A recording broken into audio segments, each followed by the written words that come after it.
ہمارے بزرگوں میں اللہ نے حضرت مولانا محمد الیاس رحمۃ اللہ علیہ سے مسلمانوں کی اور انسانوں کی اصلاح کا اور دعوت کا بہت بڑا کام لیا۔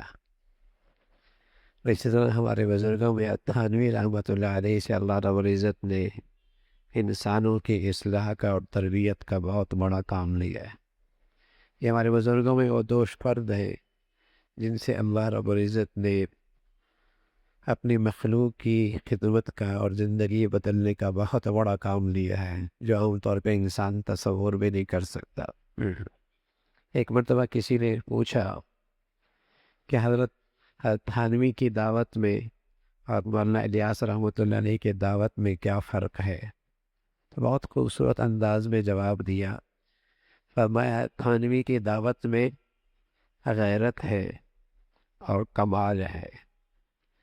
تھانوی کی دعوت میں اور تربیت میں غیرت ہے اور کمال ہے کہ آپ کے ہاں جو طلب لے کے آتا، مخصوص وقت پہ آتا، آداب کی رعایت رکھتا، وہ خوب فائدہ اٹھاتا اور کمال تک پہنچتا۔ اور مولانا الیاس رحمۃ اللہ علیہ کی دعوت میں عموم ہے، عموم کے چوکیدار سے لے کر بادشاہ تک، دیہاتی سے لے کر شہر تک، سبھی اس دعوت سے متاثر ہوتے ہیں، اور اس میں شفقت ہے، کھلا کر پلا کر اور جسے کہیں کہ اکرام کر کے اللہ کی طرف متوجہ کیا جاتا ہے۔ تو تھانوی کی دعوت میں اس میں غیرت ہے اور اس میں کمال ہے۔ مولانا الیاس رحمۃ اللہ علیہ کی دعوت میں شفقت ہے اور عموم ہے، اور اللہ کا نبی، اللہ کے نبی کی یہ ساری شانیں ہیں، اللہ کے نبی کی یہ ساری شانیں ہیں۔ نبی ہر خوبیوں کا جامع ہے۔ امت میں نبی کی شانیں تقسیم ہو گئی، کوئی کس چیز کا مظہر ہے، کوئی کس چیز کا مظہر ہے، کوئی کس چیز کا مظہر ہے۔ نبی ایک ایسی ذات ہے جس میں ساری خوبیاں، ساری شانیں اکٹھی ہیں۔ امت میں یہ خوبیاں تقسیم ہو گئی، جیسے نبی کے کام تقسیم ہو گئے۔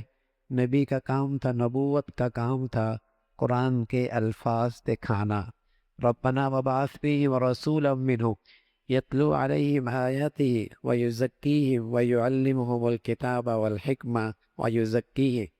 نبی کی بعثت کیوں ہوئی؟ نبوت کے کام کیا تھے؟ قرآن کے الفاظ صحیح کرانا، قرآن کی تفسیر اور اس کا مفہوم بتلانا، دلوں کی تزکیہ اور دلوں کی صفائی کرنا، علوم نبوت کو عام کرنا، یہ نبی کے کام تھے۔ لیکن نبی ایک ایسی ذات تھی جس میں ساری خوبیاں بیک وقت موجود تھی، لیکن امت میں یہ ساری خوبیاں تقسیم ہو گئی۔ کسی نے نبی کی اس شان کو لے لیا، کسی نے نبی کے اس کام کو لے لیا، کسی نے نبی کے اس کام کو لے لیا۔ الحمدللہ یہ سارے کام اور یہ ساری شانیں جب تک امت میں زندہ رہے گی، امت میں دین اور ایمان کے لحاظ سے زندگی رہے گی۔ یہ ساری شانیں امت کی ضرورت ہے، انسانوں کی ضرورت ہے۔ یہ جب تک امت میں زندہ رہیں گی، امت کے اندر دینی ایمانی زندگی زندہ رہے گی۔ دیکھو میرے عزیزو، جیسے آنکھ ہے یہ بہت اہم ہے، لیکن کان کی اہمیت کا انکار نہیں کیا جا سکتا۔ زبان ہے بہت اہم ہے، لیکن آنکھ کی اہمیت کا انکار نہیں کیا جا سکتا۔ ناک ہے بہت اہم ہے، لیکن کان کی اہمیت کا انکار نہیں کیا جا سکتا۔ یہ کان بھی ہوگا، آنکھیں بھی ہوگی، ناک بھی ہوگا، زبان بھی ہوگی، تب یہ پورا کہلائے گا۔ اسی طرح نبی کی یہ کام بہت اہم ہے، اور بس اوقات آنکھ بہت کام دیتی ہے، اتنا وہاں کان کا کام نہیں ہوتا، اور بس اوقات زبان بہت کام دیتی ہے، وہاں ناک کا اتنا کام نہیں ہوتا، لیکن اس کی اہمیت کا انکار نہیں ہے، اس کی اہمیت کا انکار نہیں ہے۔ اس لیے نبی کی جتنی شانیں ہیں اور نبی کے کام کی جتنی شکلیں ہیں، سب اہم ہیں۔ ہاں، کسی ماحول میں آنکھ کی زیادہ ضرورت پڑتی ہے، کسی ماحول میں کان کی زیادہ ضرورت پڑتی ہے۔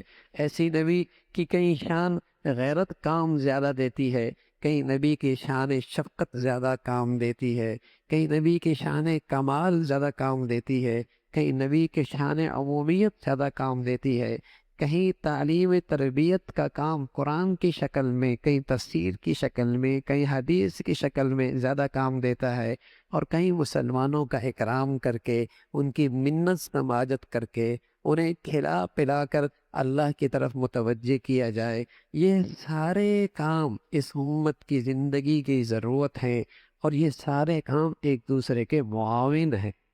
یہ سارے کام ایک دوسرے کے معاون ہیں۔ جیسے ایک گھر بن رہا ہے، کوئی فرش بنا رہا ہے، کوئی دیواریں بنا رہا ہے، کوئی چھت بنا رہا ہے، سب میرا ہی کام کر رہے ہیں، سب میرا ہی کام کر رہے ہیں۔ ایسی دین کی جتنی شکلیں ہیں، الحمدللہ یہ سارے نبی کے گھر کی تعمیر ہے، نبی کی نبوت کی آبیاری کا سارا نظام ہے۔ یہ سب آپس میں باہمی ایک ہے۔ نبی کی جامعیت تھی، ساری خوبیاں نبی کے اندر تھی، امت میں یہ ساری شانیں تقسیم ہو گئی، اور جب تک یہ امت میں زندہ رہیں گی، امت کی زندگی دین پہ آتی چلی جائے گی۔